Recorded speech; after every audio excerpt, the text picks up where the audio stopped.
Hey guys, Deva here. Today I will tell you my philosophy on Monster Hunter speedruns and my personal opinion on them. I think this is a very interesting topic since a lot of people have different opinions on those, but also the average YouTube viewer is not aware on the modes being used on speedruns.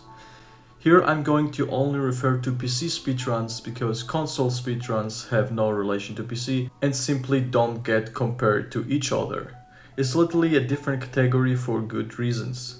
Having more comfort on PC doesn't mean it's any amount of easier though, due to automatically rising the expectations and competing against people with the same advantage besides the FPS differences, which also makes runs slower or faster by the way. But indeed, from my personal experience being over 2 years a console runner, running on PC is 1,000 times more enjoyable due to faster resets and loading screens, but as well the main RNG removal modes, so sit back and relax, I will try to go through everything.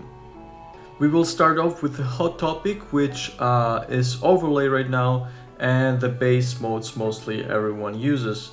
I don't know how people remembered after 3 years that overlay existed, but it's a very big topic right now on Twitter and they're all acting like actual 9-year-olds. Before we get into the video, order now the Rise Speedrunning MODPACK for only $399 a month and get your real advantage beating other runners. So the first and most important question of course is overlay cheating? Yes. There really is more into it, and I know already a lot of people disagree, but please listen out. For something to be cheating, there must be a rule that says this is forbidden. Because if something is not forbidden, it's simply allowed. So who has the power to say what is allowed or not? Exactly, no one. But a simple solution to that is to make speedrunning categories with rules, which is what we have anyway. On Iceborne, the two biggest leaderboards are the Eastern TA Wiki boards, which I think they completely ban PC runs, and the string leaderboards, which tolerate overlay and the main modes. I think if someone cared enough and wasn't satisfied with the rules, he would help to create a new website with different rule set instead of complaining and crying like a 9-year-old on Twitter, thinking his opinion is somewhat of a standard only because he played Monster Hunter since a couple of years. But the funniest people are the players that literally never played Iceborne or played just a few hours, have literally 0 runs on their channel and think they can now out of nowhere have something to say. Whatever. So if you're uploading to a speedrunning website using something that is not allowed is obviously cheating. On the string leaderboards are basically all standard modes allowed, which I'm going to mention later one by one what those modes are and why they're chosen or agreed to be allowed by the majority of the people. But what if you don't care about leaderboards? Well, you're literally free to post whatever you want on your YouTube channel with whatever modes you want to use. It's your content, your right, and you're trying to bring entertainment to your viewer base. But from there on, if people like it or not, it's in their hands. Or if all the speedrunners decide to not respect you anymore for your choice of rules, that's also not on your hands. With that said, let's go a bit in depth to what an overlay is and what it does or where it benefits, or why Twitter kids are so angry about it 3 years later. An overlay shows the monster's HP, a timer, and literally every single threshold is visible, giving the speedrunner literally a sixth sense depending on the run. On longer or TA wiki runs, this is an insane advantage because players knows when the monsters is about to KO out or topple and whatever. So this is understandable that it's totally unfair advantage towards people that don't use it. But the first big problem starts already there. Overlays are publicly available on Nexus modes and pretty much undetectable. So literally anyone could be using one. Even the guys who are angry about overlays have no proof that they're not using one because they're actually not recording their run with showing the task manager and the applications running, because it's the absolute only way to show that you're not using an overlay. So this can definitely not be polished by any other way except only evidence being within the run, having a super obvious moment where you don't attack the monster standing still to not go over thresholds, so you guarantee the stagger and so on. Which by the way is very inefficient since you always want to try to get different strategy where you don't have to rely on thresholds or standing there to not go with thresholds.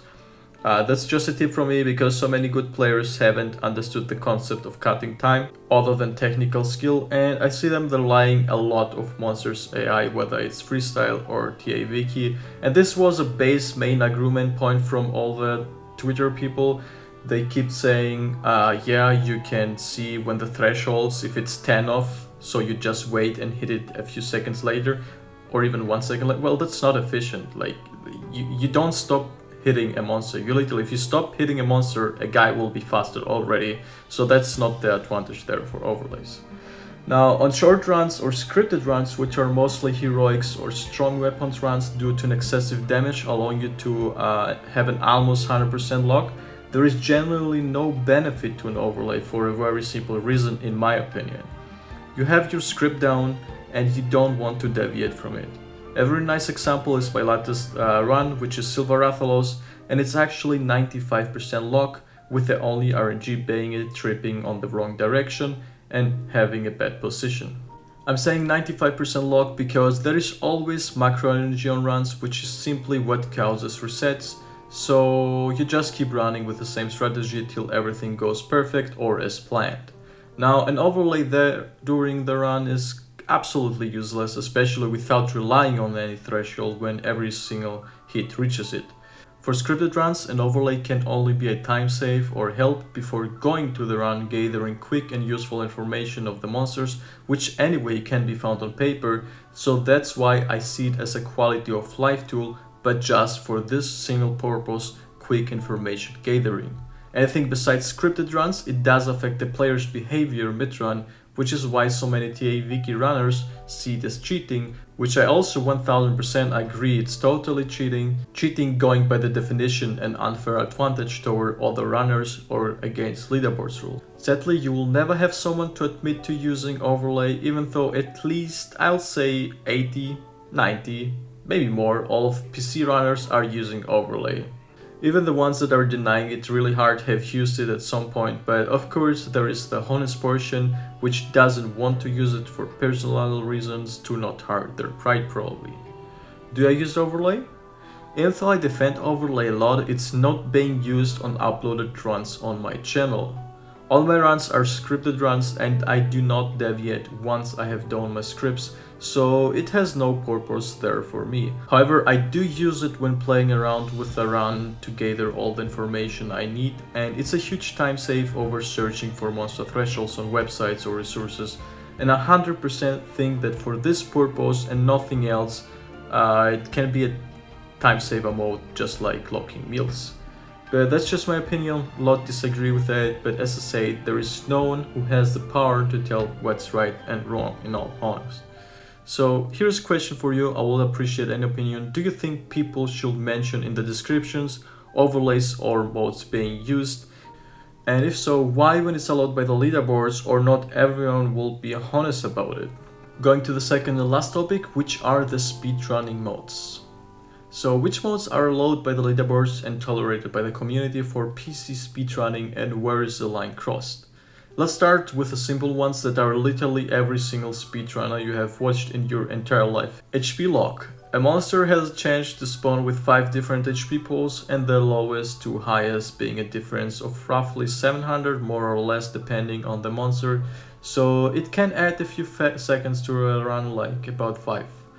People find that RNG stupid and everyone has agreed to fixing it to the lowest legitimately HP possible, so you get real attempts. Spawn fix. On some quests, monsters have 2 or more possible spawns to the map. So basically you go in the quest, and if the monster is in the wrong, aka the furthest away from the camp, you abandon instantly and retry. This is so pointless that also everyone agreed to have quest editors available, fixing the legit possible spawns of the specific monster. And now we go back again to, some will say it's still a mode, you're still cheating. Well, literally everyone can be stealth using it, so the smartest thing there to do is just allow it. Meals lock. Some food skills benefit some weapons, but they are common randomly to canteen, so there is also a mod for that. Mealslog is a huge time save, but nothing special and can be done on console as well, but there it's simply more time consuming, since you have to reload your save and go through 10 hours of loading screens. Quest fix. What's more annoying than disappearing event quests and special arena rotations? Legit just time wasting, so modders were so kind to publish modes, making all the quests permanently available. Size editing. Any speedrun you watched has most likely legitimately size editing, spawning either a mini gold crown or a big one. Most runners prefer a small size because it handles the monster better, but there is a lot of exceptions where you prefer bigger monsters.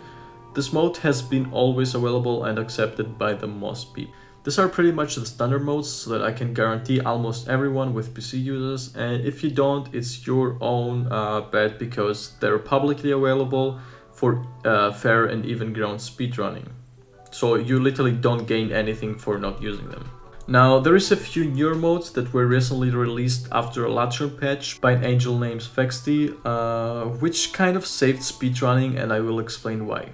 Those are guaranteed Drunkbird, fixed gadget spawn, and forcing Palico to play attack song. The Palico attack mode every modder refused to create, as well as the other two ones, even though it's very simple. Why is it good that they are publicly available now? Well, first off, no useless resets going in and out of the quest only because you didn't get Drunkbird, or the cat didn't play as first song the attack buff giving you a 50% damage boost. Makes really no sense when you're already other RNG reduction modes existing like the 5 mentioned above. But the real reason why this was decided to be published by Fexty is because a tiny selection of runners, and with a tiny I mean really just like 10 or 5 or it's just 2 people I know of, had these modes even before Iceborne, which I find very disgusting from the modder that made them available just for them and not publicly. Now this is an unfair advantage over other players because other PC players didn't have it, but if 2 people have it or 5 people, they're basically unbeatable. As long as they're publicly available on Nexus, it's fair and even ground speedrunning, but still a lot of Monster Hunter veterans are against this, thinking they don't belong in a Monster Hunter game. These guys basically have no solution to it, all they can do is just complaining. And they have no solution because there is simply no solution for it. The only solution is to make rule sets and leaderboards which allow it and stuff like that. So yeah, from there on, if you don't watch or respect those runs, it's your personal choice. But discrediting a runner for that simply is disgusting. Regardless of the modes used, the expectations and standard rights for a run, so as well you're still gonna spend 50 hours sweating for it. Whether you use 0 modes, whether you use 1000 modes, you're still gonna go grinding there your time, 50 hours, 100 hours, to get the perfect run out of your possibilities. There is also shady modes that aren't tolerated by anyone obviously, but also cannot be found on the internet, so that's a really good thing. So them existing is either rumors going around or some runners have been caught with them. Mods that can change monsters' behavior for the benefit of the players supposedly exist, but it's a total no-go.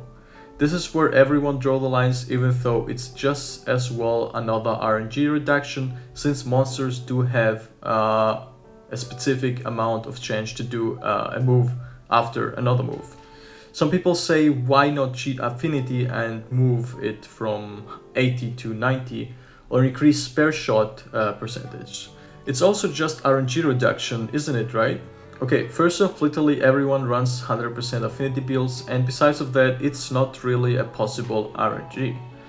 I'll show you how to easily see through cheated Spareshot or Affinity runs, even on shorter runs. Now, let's say your build has an 80% Affinity, and all of your hit critted. You can be like, okay, I just grinded for it, right? Well, no. Even the slightest deviation of percentage on Monster Hunter speedruns is pretty visible due to deviating a lot from the average or being a tiny possibility less than 0.1% changed. Here is a screenshot with proof. The first number is the 80% change of a crit, the second is the number of hits, and the third number is the number of hits critted. So with 80% affinity to get 50 crits out of 50 hits, it's already a 0.001% possibility, which is the last number. This is 100,000 attempts on average, so you get it.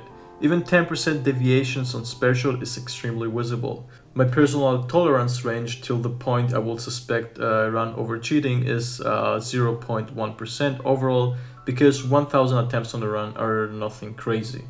This is all including the probability of other RNG factors in the run though.